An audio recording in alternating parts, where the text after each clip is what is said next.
मसीह यीशु के फतेहमंद नाम में आप सबकी सलामती हो। मैं सरफराज शौकत तामीर की एक और वीडियोस की सीरीज़ के साथ आपके दरमियान हाज़िर खिदमत हूँ। इन वीडियोस में हम खादमाना क़यादत के असूलों के बारे में सीखेंगे और खादमाना क़यादत का सबसे पहला असूल है कि खादमाना क़यादत हलीम होती है और खुदा की तरफ से सरफराजी का इंतज़ार करती है। इसके बारे में हम देखेंगे। मेरे साथ निकालें मुक़द्दस लूका की मार्फत लिखी गई इंजील, उसका 14वां बाब, उसकी पहली आयत और फिर 7वीं आयत से 11वीं आयत मुक़द्दसा तक।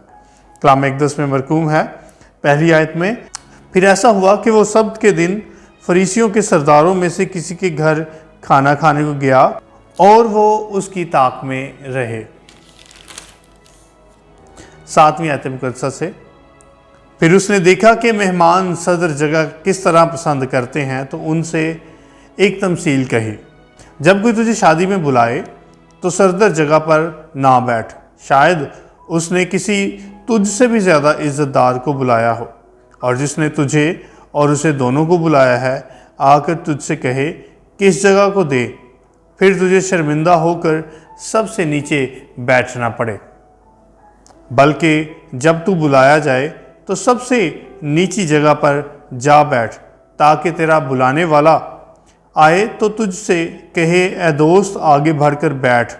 तब उन सब की नज़र में जो तेरे साथ खाना खाने बैठे हैं तेरी इज़्ज़त होगी, क्योंकि जो कोई अपने आप को बड़ा बनाएगा वो छोटा किया जाएगा, और जो अपने आप को छोटा बनाएगा वो बड़ा किया जाएगा। अकराम का पढ़ा, सुना और समझा जाना हमारे लिए बाइस बरकत। आमीन। दोस्तों, अगर इस तमसील के बारे में हम देखें तो यीशु मसीह इस वक्त किस जगह पर हैं जब वो ये तमसील बयान कर रहे हैं। पहली आयत हमें बताती है कि वो एक फरीसी सरदार के घर में हैं।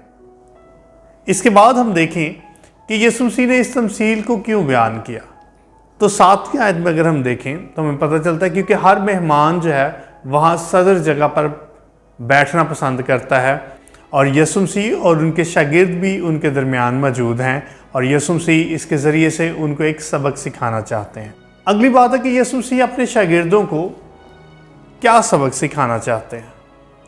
यीशु मसीह ये सिखाना चाहते हैं कि अच्छी जगह और सरफराजी के लिए बुलाने वाले की तरफ से इंतज़ार करना ज़रूरी है, क्योंकि वो आने वाले लीडर्स हैं, वो आने वाले रहनुमा हैं, और यीशु मसीह उनको एक अच्छे लीडर बनाने के लिए, एक अच्छे रहनुमा बनाने के लिए उन्हें ज़िंदगी में से तजर्बात के बारे में सिखाते हैं, और इस तमसील के ज़रिए से वो उनको ये सिखाना चाहते हैं कि वो बुलाने वाले की तरफ से इंतज़ार करें।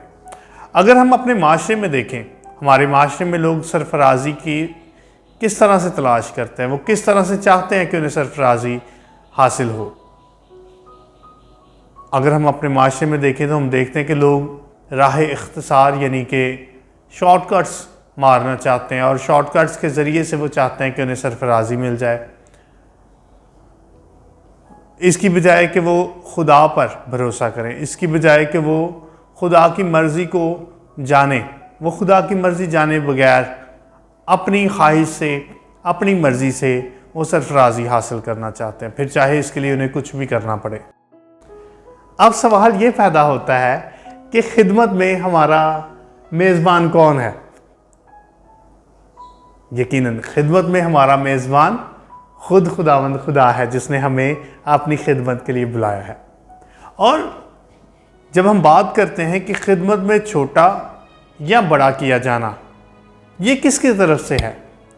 यकीनन हमारे मेज़बान की तरफ से, क्योंकि यहाँ पर भी यीशु मसीह यही बात बता रहे हैं लूका की इंजील में भी, कि जब तुम्हारा बुलाने वाला तुम्हें बुलाए और वो तुम्हें आगे बिठाए तो फिर तुम्हारी इज़्ज़त होगी।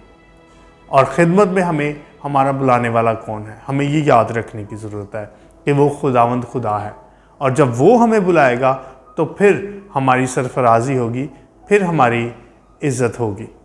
इसलिए अगर हम देखें तो पहला असूल जो है वो ये बनता है कि खादमाना क़यादत हलीम होती है और खुदा की तरफ से सरफराजी का इंतज़ार करती है।